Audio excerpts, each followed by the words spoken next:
Video sebelumnya gue sudah berhasil mengumpulkan berbagai macam bahan untuk membuat farmnya. Sekarang aku akan mulai dari membuat farm wortel dengan denah sebagai berikut ya guys ya.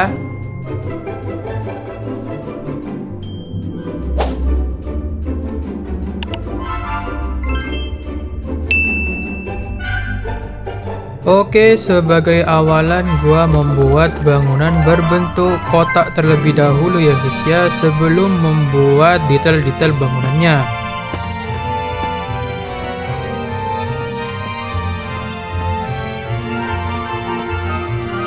Bangunan yang akan aku buat akan mengambil tema yaitu base piglin guys.